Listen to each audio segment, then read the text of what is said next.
Welcome to the Spirit of Mayflower podcast with me, Rachel Carter, and I'd love to introduce my special guests. It's Jo Loosemore, who is curator of the box at Plymouth and co-curator of Legend and Legacy exhibition. So welcome to the podcast, Jo. Oh, thank you, Rachel, so much. I mean, we've been in touch now for so long. It's really lovely to actually connect again in person to discuss such a compelling story and craft, actually. So I'm really pleased to be with you. Oh, thank you. Yeah, I think it was a couple of years ago when we first were introduced by Dr. Anna Scott. And I think it was at the time when I was laying my plans for my trip over to America. And I knew I wanted to go and look at native um, artifacts from sort of First Nations that were held in the museums at Harvard, and I needed a little bit of support. And I remember that you and Anna very kindly wrote me letters of support to Harvard. So, and they agreed to allow me then into their archive. So, yes, thank you, Jo, for that letter of introduction. Well, it's such a pleasure. And of course, you were able to achieve something that I wasn't able to do because when we were selecting objects for the exhibition here at the box in Plymouth, of course, I had to do it all online. So the fact that you went in person were able to see these, lovely treasures, the luck is all yours, I think, Oh, but, well deserved. oh, thank you. Well, let's talk first about the box. So, and your involvement, because I understand that the box at Plymouth is about to open its doors again, because it was open just for a very short time before the national lockdown. So, tell us a little bit about the box.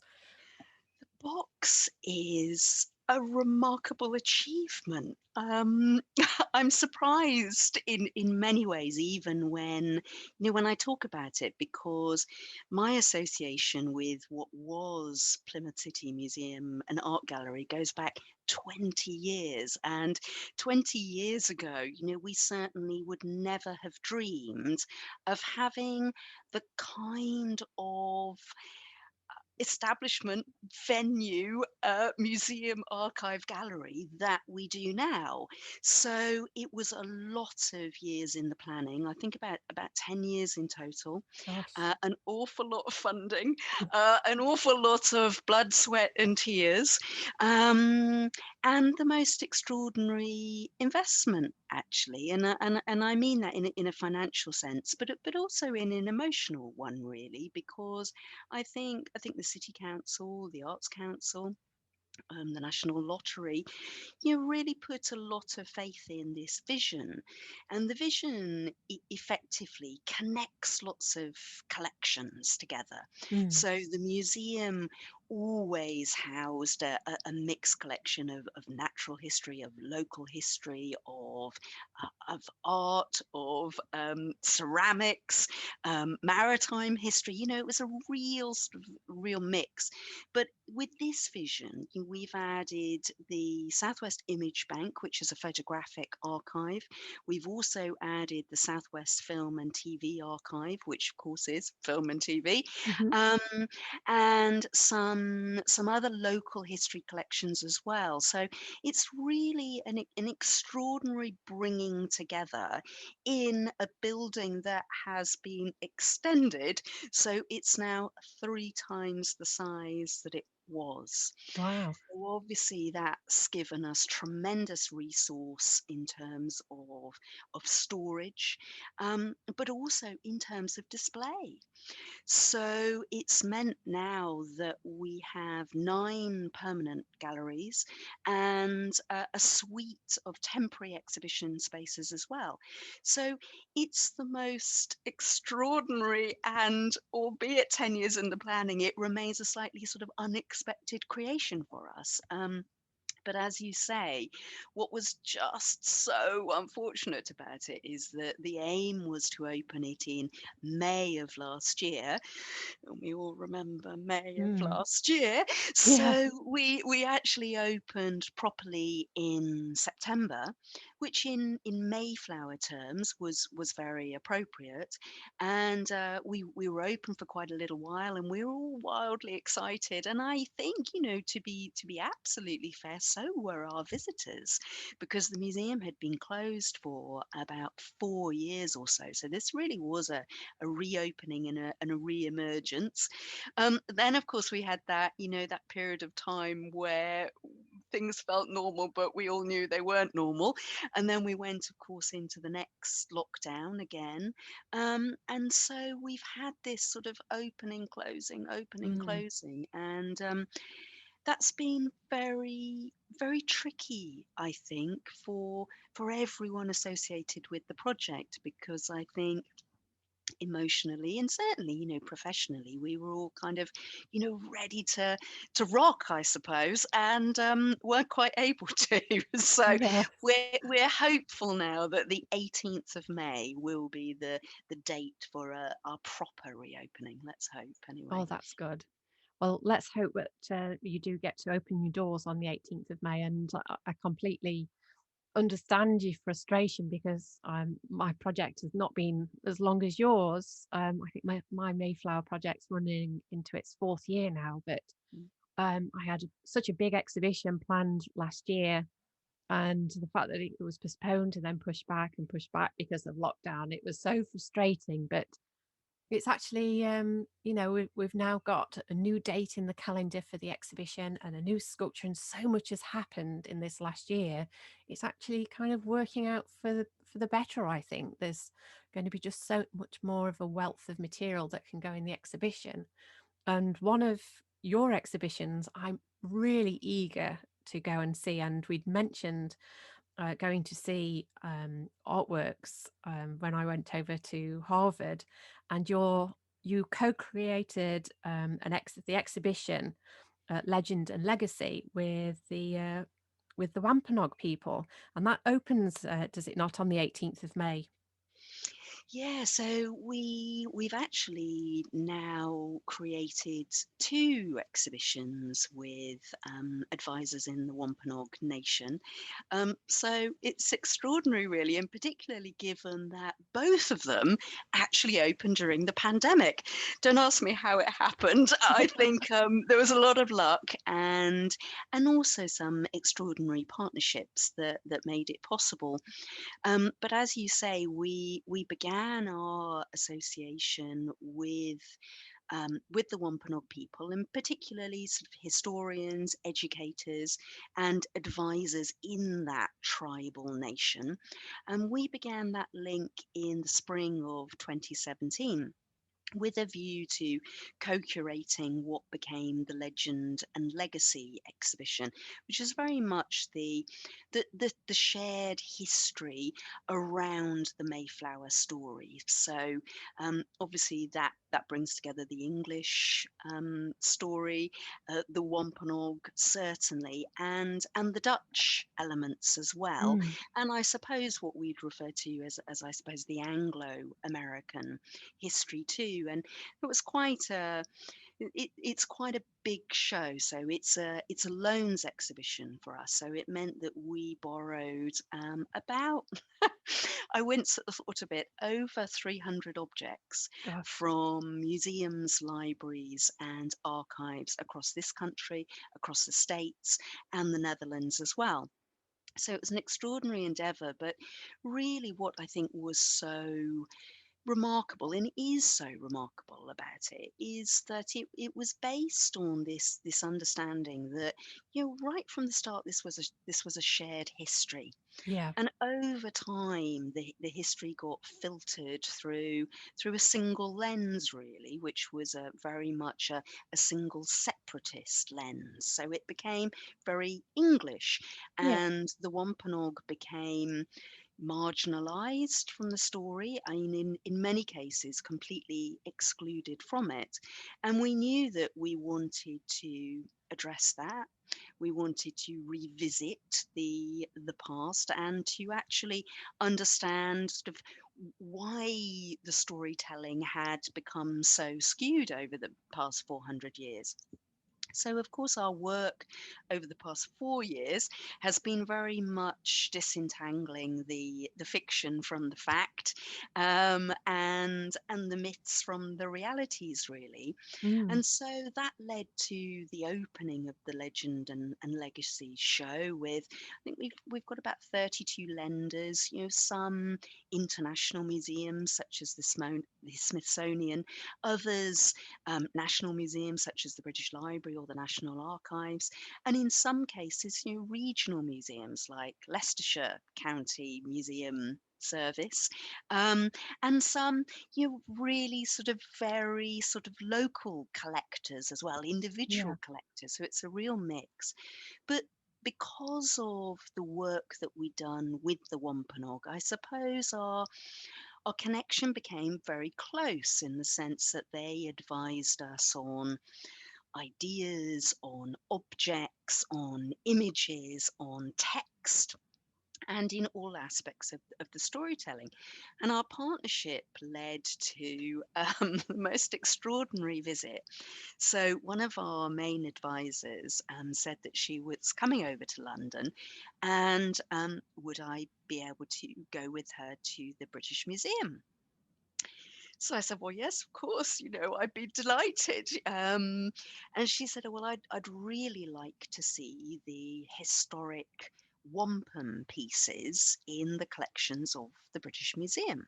Yeah. Now, at that time, I have to confess, I had absolutely no idea what wampum was or why this visit was so significant. Um, but I learned an awful lot on that visit. And so we were lucky enough to go into the stores of the British Museum. And I have to say, the curators there were extraordinary. So we met curators and conservators who currently look after what is an extraordinary collection of historic Native American material. Now, it's very specific, so it's material which is made from shell beads, really, Yeah. and the shells themselves are indigenous to Wampanoag territory, historic Wampanoag territory. But when they are made into tiny beads about 8 to 10 centimeters or so long, and they're woven together, they become known as wampum. And wampum is something that is made by not just the Wampanoag tribal nation, but others along the eastern American coast as well. Yeah. So what we saw on that visit were remarkable pieces of indigenous craft, and it was breathtaking, really, on Yeah. all kinds of levels. It really is. And, when I was in the archives at Harvard and could get right up close to these historic items that made from all these tiny little beads, they were so small and intricate. But I was fascinated with the pattern that they were using because some of the beads, this beautiful purple, and others are sort of like this white ivory color. So that combination of these different colors and the variations of colors in that color tone, but then how they'd strung them together and created the different patterns and shapes with them. It was just absolutely fascinating to go and look at them and think that these hands had strung those hundreds of years ago, and who might have worn them. And the ends, I think one of the pieces was it was a piece designed to be worn on the wrist, and the leather had just how it had worn and absorbed, moisture from the skin and had changed color over the time. It really told that story, and I imagine that for yourself and the advisor coming over to the British Museum, that you had as much of a fun time as I did, just sort of delving into these archives and just was absolutely amazed by what I was seeing. Yeah, I think that's the thing, and for me, I mean, I'll never forget the experience actually, because our advisor Paula Peters, she'd said to me beforehand, well, I will want to speak to them in my ancestral language. So I hope that you will respect that. And I thought, well, yes, of course. And the British Museum, curator, of course, felt the same. So there was a moment in this room where Paula spoke to these belts, which she and her culture view as living things, and she spoke to them in an ancestral language that they would not have heard for 400 years. Mm. And it was extraordinary, really. It was so moving, really, to be, a very small part of that. um, and I know it was very affecting for her, because these pieces there. It's interesting you say about the hands, Yeah. because my understanding is that these pieces have always been made in collaboration. So whether they're large pieces or whether they're small pieces, they're really cultural stories, cultural, documents, not quite the right word, but it's probably as close as we might get, because they're designed in collaboration, lots of people working together, creating a design and actually collecting the shells, making them into the beads and weaving them all together. So they're very much stories of communities, really. um, and I'm interested as well that that you talk about the colours, because that's absolutely right. So the exhibition that we've created is very much defined by purple and white, Mm. because those are the key colours. Purple, which is absolutely distinctive to the quahog shell. It's a very particular type of shell, and as you rightly said, there are different shades of purple. Those are the hues within it, and those are what are so important to the Wampanoag people.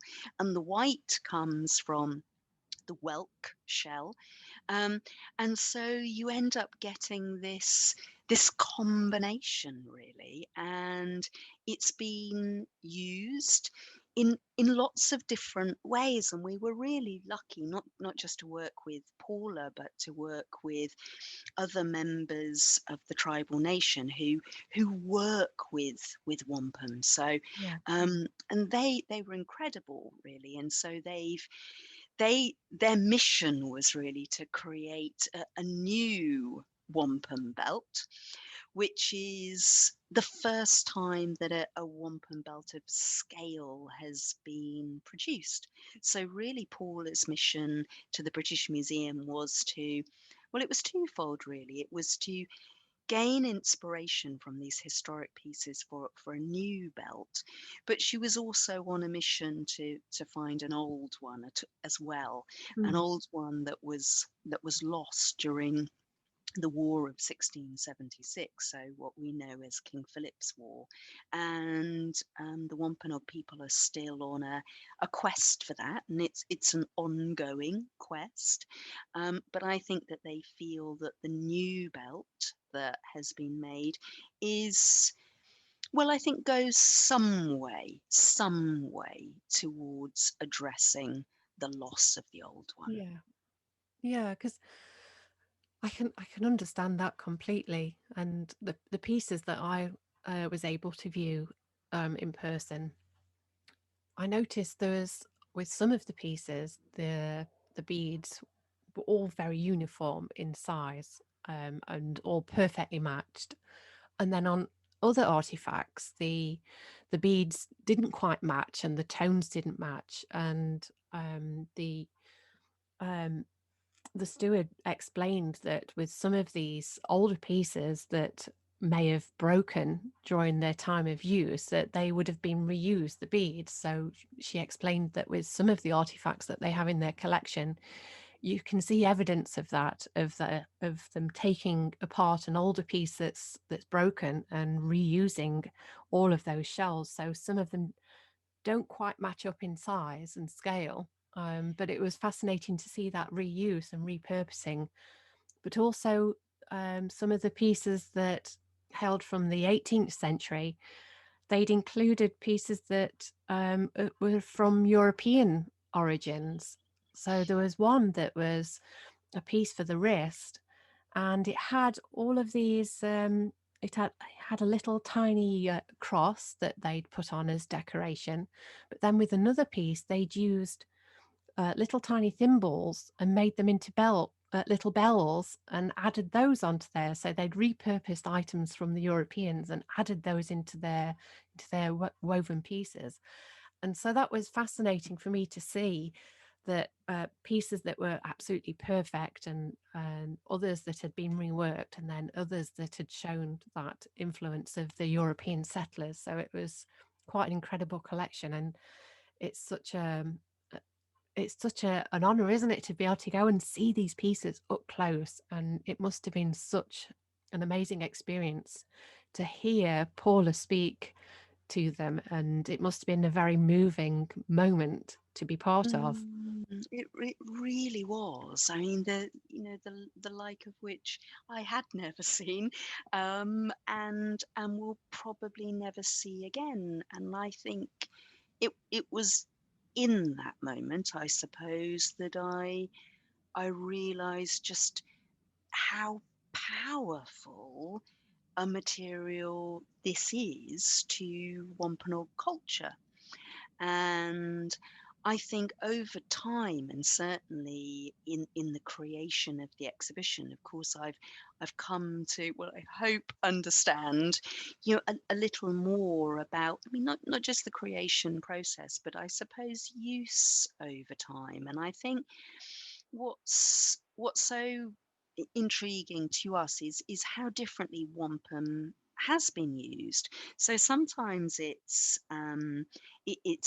used in jewelry and adornment. Mhm. Um, Sometimes it's used as sort of clothing, which is, how you get the sort of the sense of there being bracelets or belts.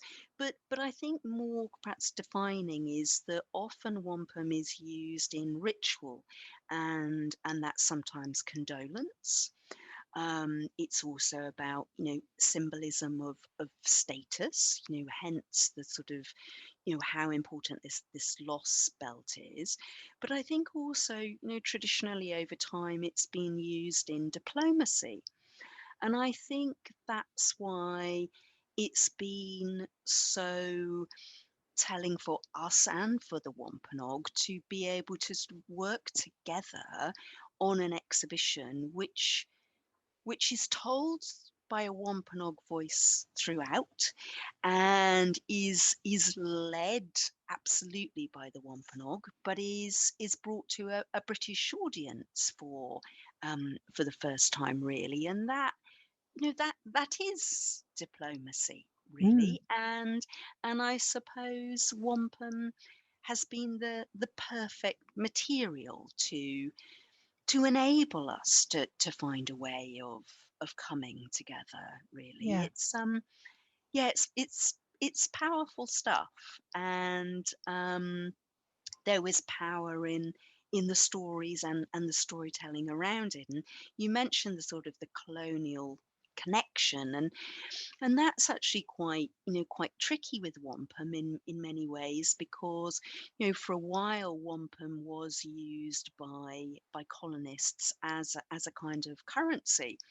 And that really, in some ways, I'm not sure this is quite the right word, but it almost devalued it for local indigenous communities. Mm, and and and they would they would sometimes, our advisors would say to us, well, colonization really, stopped stopped the wampum making process in its tracks, and it was never quite the same again, and that, they viewed the making of this new belt, with a sense of some renewal, I Yeah. think, continuity and renewal, which Yeah, is powerful, isn't it, really? it is. Well, I can't wait to be able to come down to Plymouth and come and see the exhibition. But I'm itching to come and see the new wampum belt. So if anybody wants to go and have a look, the exhibition opens on the 18th of May till until the 11th of July this year. So do go and check that out. So, Jo, I just want to thank you so much for being my guest. It's been really lovely talking with you and discovering more about this fantastic exhibition and fantastic venue.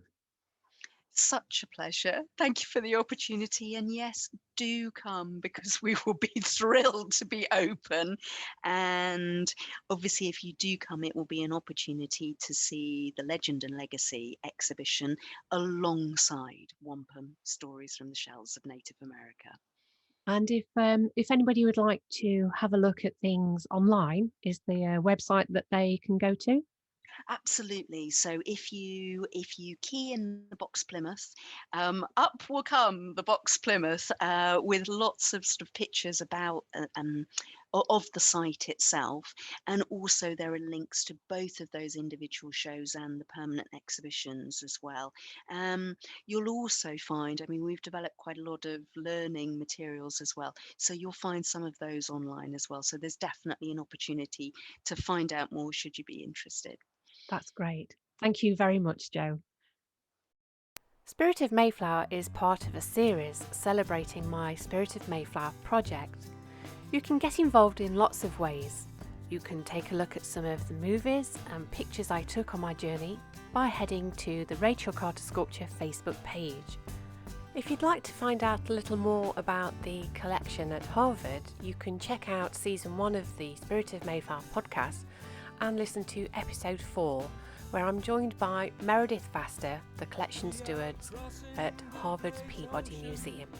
You can also head to my website at www.rachelcarter.co.uk, and there you'll be able to view some of the sculptures I make, treat yourself to a limited edition Pilgrim Woman sculpture, or take a look at some of the online tutorials. Full of hopes and dreams.